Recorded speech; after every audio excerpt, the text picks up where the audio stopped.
Salam sehat sejahtera, jumpa lagi di channel Mata Ketiga. Hari ini, kita akan selami sejenak tentang bahasa dewa di bumi Sanskerta. Apakah dewa ini adalah Buddha, malaikat, Anunnaki atau alien? Namo Amitabha. Mungkin ada yang pernah mendengar mantra ini. Selain itu juga ada mantra Sanskerta 6 suku kata. Ong, Ma, Ni, Be, Mei, Hong. Jika dibaca menjadi Om, Mani, Padme, Hum. Konon ini adalah mantra yang mengandung energi alam semesta dan harus sering dilafalkan. Mantra-mantra ini sebenarnya berasal dari salah satu bahasa tertua manusia, Sanskerta. Sebagai informasi tambahan, istilah Amitabha dapat diterjemahkan sebagai cahaya tidak terbatas. Oleh karena itu, Namo Amitwofo atau Amitabha sering diartikan sebagai Buddha dengan cahaya yang tidak terbatas.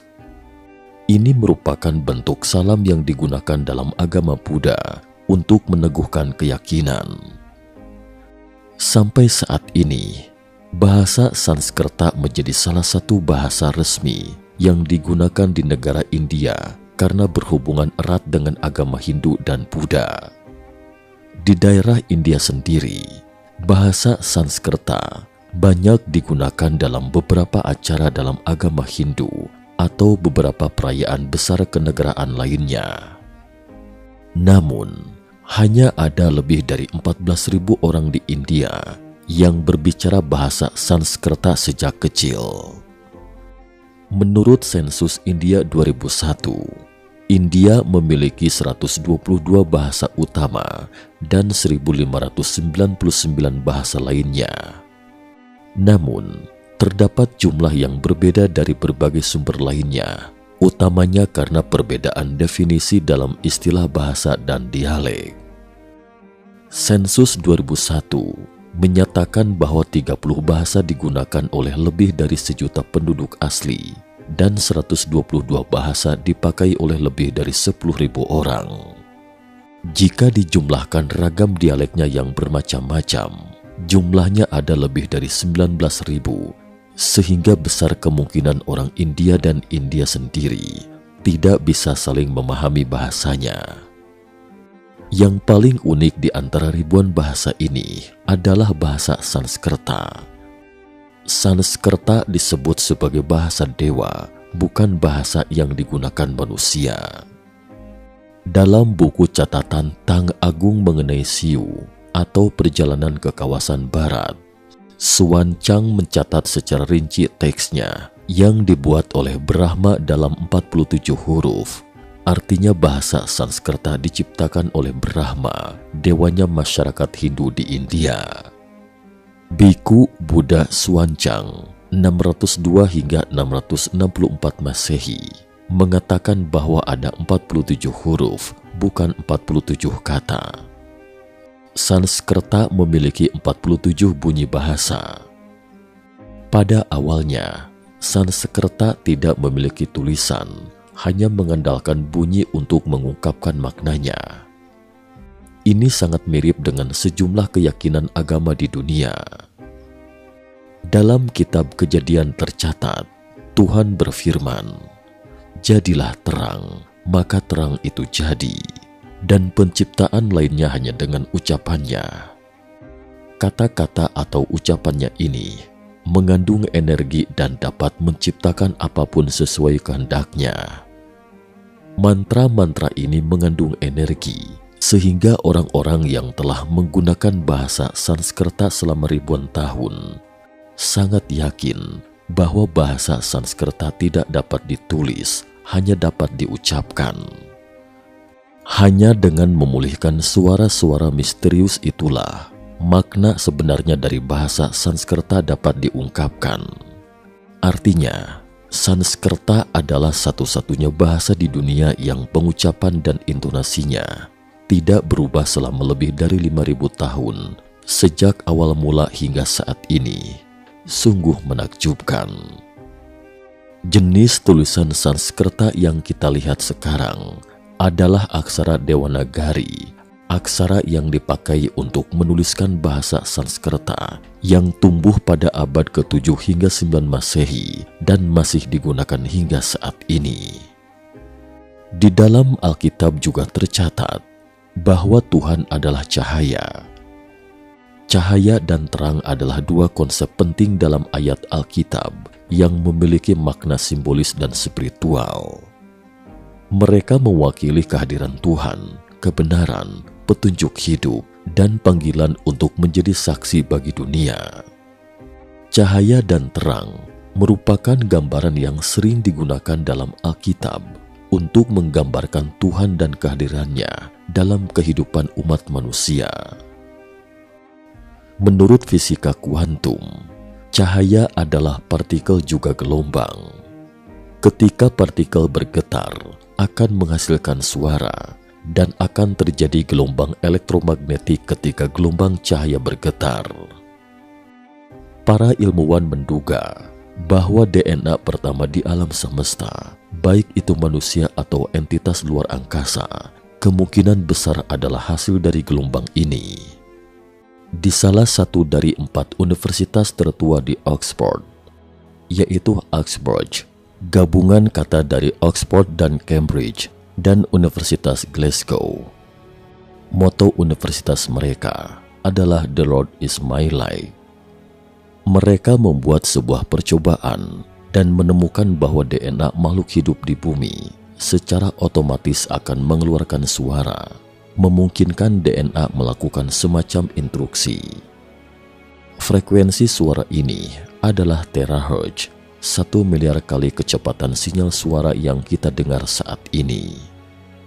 Ada lebih dari 30 juta kitab suci dan berbagai dokumen yang tercatat dalam bahasa Sanskerta, mencatat asal-usul alam semesta, kehidupan, sains, kedokteran, politik, dan sebagainya, juga mencatat alam semesta paralel. Namun berhubung terbatasnya waktu, topik ini tidak dapat kami paparkan secara detail di sini. Salah satu kitab suci paling klasik, Mahabharata, memiliki total 1,8 juta kata dalam satu set buku. Jika bahasa Sanskerta harus diturunkan secara lisan untuk mencerminkan makna sebenarnya, maka mungkinkah biksu di India menghafal sekumpulan perpustakaan kuno hanya dengan menggunakan otaknya, tanpa membuat kesalahan dalam pengucapan atau urutan kata? Jawabannya adalah tidak ada yang mustahil di alam semesta. Kitab suci yang dicatat dalam bahasa Sanskerta secara kolektif disebut Veda dalam bahasa Sanskerta, atau Weda jika diterjemahkan, yang memiliki arti ilmu pengetahuan. Weda ini tidak ditulis, tetapi sruti, yang secara harfiah berarti yang didengar. Lalu, siapa yang mengajarkan ilmu yang mencatat rahasia alam semesta? Tercatat dalam Weda bahwa orang-orang ini disebut Apaurusea. Umat Hindu menganggap Weda sebagai Apaurusea, yang berarti bukan manusia dan impersonal tanpa penulis. Sederhananya, ilmu pengetahuan yang mendalam ini diucapkan oleh entitas dewa.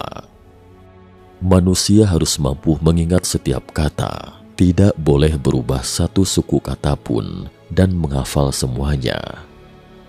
Ini benar-benar bukan main sulitnya. Namun para imam Hindu telah mewariskan suatu sistem dari zaman kuno, menyalin kembali secara lengkap semua suara dewa. Cara ini juga dapat diverifikasi bersama untuk memastikan bahwa kata-kata yang diucapkan dan intonasinya tepat. Contoh misalnya, ada 9 angka dalam kitab suci. Kita urutkan seperti ini: 1, 2, 3, 4, 5, 6, 7, 8, 9. Kemudian para biksu dibagi 10 kelompok. Kelompok biksu pertama membaca dari 1 hingga 9. Kemudian kelompok biksu kedua menggunakan metode yang disebut jata untuk membaca. Urutannya dari 122, 112, 233, 223. Ini secara bolak-balik untuk verifikasi. Kemudian, kelompok biksu ketiga membaca dengan menggunakan metode yang disebut mala. Urutannya adalah 12, 21, 12, 23, 32, 23 yang lebih rumit. Kemudian selanjutnya adalah urutan pengucapan setiap karakter berbeda-beda, dan ada juga cara melompat dari tengah ke akhir seperti 1, 2, 5, 6, 1, 2, 8, 9. Dengan demikian total ada 10 kelompok biksu. 2 kelompok biksu manapun bisa saling memverifikasi apakah yang mereka hafal itu benar atau tidak dengan lainnya. Selain itu, untuk mengingatkan efek memori, para imam India juga menemukan cara mudra, yaitu bentuk simbol tangan. Setiap mudra memiliki arti yang berbeda-beda. Ketika biksu membaca, kepala dan tangan harus berada pada sudut tertentu sambil mengayun dan melakukan mudra.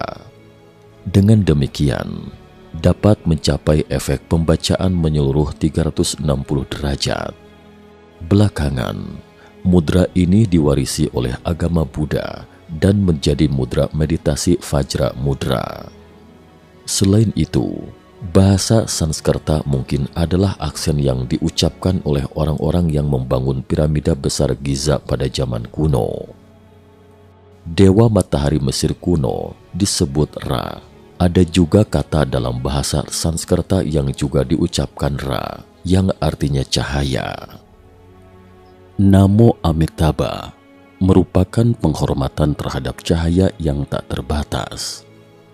Di samping itu, Weda India juga mencatat bahwa bahasa Sanskerta bukanlah bahasa lokal India kuno, melainkan dibawa oleh sekelompok orang misterius bernama Arya. Arya merupakan kata Sanskerta yang bermakna terhormat, bangsawan, atau bijaksana. Bukankah agama Hindu memiliki sistem kasta? Bangsa Arya merupakan tingkatan tertinggi dari Brahmana dan Ksatria, pendeta dan bangsawan. Salah satu dari 4 kitab suci agama Hindu, Rigveda. Rigveda memuat mantra-mantra dalam bentuk puji-pujian. Mantra ini digunakan untuk mengundang dewa agar hadir dalam upacara kurban. Rigveda mencatat bahwa pada zaman dahulu ada sekelompok orang yang disebut bangsawan Arya yang masuk dari barat laut India. Coba lihat peta ini. Bagian barat laut India ada di sini, dekat dengan Persia kuno atau Iran. Kebetulan India juga memiliki kitab suci Persia kuno yang disebut Avesta. Avesta juga diturunkan secara lisan di masa lalu. Salah satu bagiannya mencatat sekelompok orang pilihan dewa yang disebut bangsa Arya. Arya adalah sebutan yang diberikan kepada orang Indo-Iran. Istilah ini digunakan oleh bangsa Indo-Arya pada periode Weda di India sebagai nama etnisnya sendiri dan kemudian merujuk pada status sosial dan wilayah geografis yang diberi nama Aryavarta, tempat kebudayaan bangsa Indo-Arya berada. Orang Arya atau Aryan adalah sebutan yang awalnya berarti beradab, mulia, atau bebas tanpa mengacu pada etnis apapun. Ini pertama kali diterapkan sebagai istilah identifikasi diri oleh sekelompok orang yang bermigrasi dari Asia Tengah yang kemudian dikenal sebagai orang Indo-Iran. Indo-Iran menetap di daratan tinggi Iran. Selanjutnya mereka melakukan perjalanan ke selatan dan tinggal di bagian utara India. Di India, Aryan mengacu pada orang India Iran. Di film Bollywood India, aktor pria tampan dan wanita cantik yang kita saksikan itu memiliki wajah yang relatif putih. Mereka adalah keturunan Aryan. Selain itu juga, ada rahasia mengejutkan yang tercatat di Avesta, yaitu ini. Sosok dewa yang berdiri dengan sayap matahari. Bukankah ini simbol Anunnaki? Dewa ini bernama Farafar. Sebelumnya kita sudah banyak melihat pahatan batu tentang Anunnaki, yang di dalamnya terdapat seseorang yang seolah-olah sedang duduk di dalam pesawat luar angkasa. Sebenarnya sosok ini adalah dewa matahari Mesir. Coba perhatikan batu ben-ben di museum Mesir ini. Tempat terukir gambar matahari bersayap, ular di kedua sisinya, dan mata dewa matahari. Coba perhatikan lagi ukiran candi Mesir ini. Terdapat ukiran matahari bersayap di sekelilingnya. Jadi kemungkinan besar berasal dari agama Hindu, Buddha, Anunnaki, Alkitab Mesir kuno. Semua agama ini menceritakan sebuah kisah Tuhan muncul dari cahaya. Sungguh menakjubkan. Di Mahabharata juga mencatat perang yang disebut Kuruksetra. Perang di Kuruksetra yang merupakan bagian penting dari wiracarita Mahabharata dilatar belakangi perebutan kekuasaan antara 5 putra Pandu, Pandawa, dengan 100 putra Dhritarashtra, Korawa. Dataran Kuruksetra yang menjadi lokasi pertempuran ini masih bisa dikunjungi dan disaksikan sampai sekarang. Kuruksetra terletak di negara bagian Haryana, India. Pertempuran tersebut tidak diketahui dengan pasti kapan terjadinya, sehingga kadang-kadang disebut terjadi pada era mitologi. Beberapa peninggalan puing-puing di Kuruksetra, seperti misalnya benteng, diduga sebagai bukti arkeologinya. Menurut kitab Bhagavad Gita, perang di Kuruksetra terjadi 3000 tahun sebelum tahun Masehi, 5000 tahun yang lalu, dan hal tersebut menjadi referensi yang terkenal. Meskipun pertempuran tersebut merupakan pertikaian antara dua keluarga dalam satu dinasti, tapi juga melibatkan berbagai kerajaan di daratan India pada masa lampau. Pertempuran tersebut terjadi selama 18 hari, dan jutaan tentara dari kedua belah pihak gugur. Perang tersebut mengakibatkan banyaknya wanita yang menjadi janda dan banyak anak-anak yang menjadi anak yatim. Perang ini juga mengakibatkan krisis di daratan India dan merupakan gerbang menuju zaman Kali Yuga, zaman kehancuran menurut kepercayaan Hindu. Adapun Big Bang yang digambarkan dalam Weda, tertulis, pada saat itu, tidak ada ketiadaan maupun keberadaan. Bukan ruang, apalagi langit. Pada awalnya adalah gelap, ditutupi oleh kegelapan, tanpa tanda-tanda yang jelas. Itu semua adalah air. Segala sesuatu yang terbentuk itu diselimuti oleh kehampaan.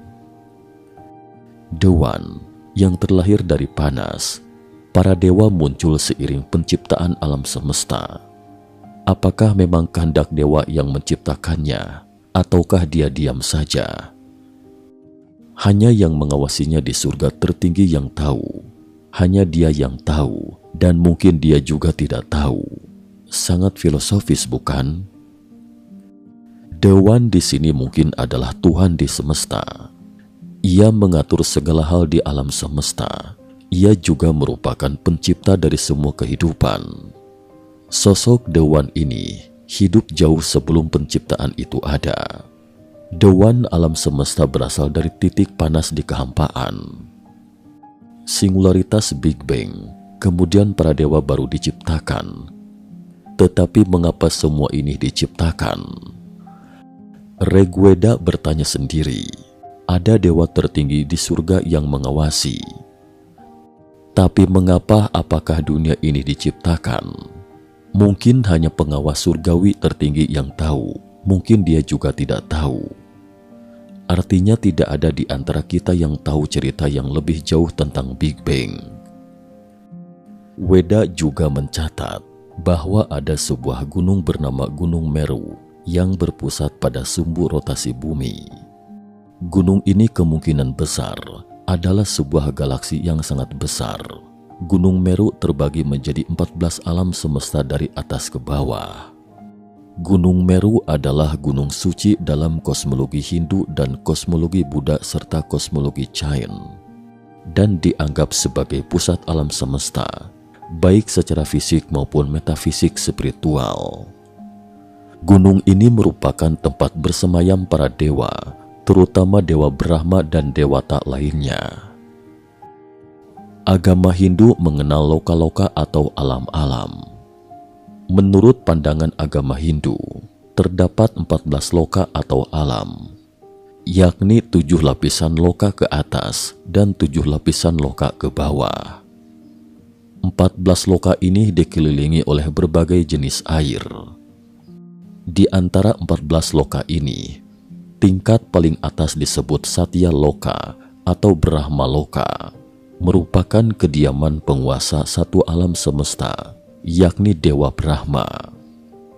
Jana Loka adalah kediaman Sapta Resi, yaitu 7 orang bijak atau resi yang diagung-agungkan dalam pustaka Weda dan susastra Hindu lainnya. Swah Loka atau Swarga Loka atau surga adalah kediaman para dewa yang dipimpin oleh Dewa Indra, dan loka lainnya yang kiranya tidak perlu lagi kami sebutkan satu persatu di sini. Tidak ada tatanan waktu dan ruang yang abadi di alam semesta. Masa lalu, sekarang dan masa depan, semuanya relatif antar pengamat. Hubungan antara pengamat dan yang diamati mempunyai ruang dan waktu yang tidak terbatas. Waktu dan ruang yang tidak terbatas menghubungkan alam semesta yang tidak terbatas. Banyak sekali Weda yang hilang saat ini, seperti Rigveda ini, karena peperangan di masa lampau dan karena tidak ada seorang pun yang mau menghafalnya setiap hari. Jadi sekarang hanya tersisa 1/10 saja. Mungkin kalau digali lagi dengan cermat, memang ada rahasia alam semesta kuno. Sebenarnya masih ada cerita tentang pesawat ruang angkasa dalam kitab Weda dan perang nuklir yang belum diceritakan secara lengkap di sini. Lagi pula, ada puluhan juta karakter, jutaan kata yang perlu digali secara perlahan. Sekian dan terima kasih atas perhatiannya.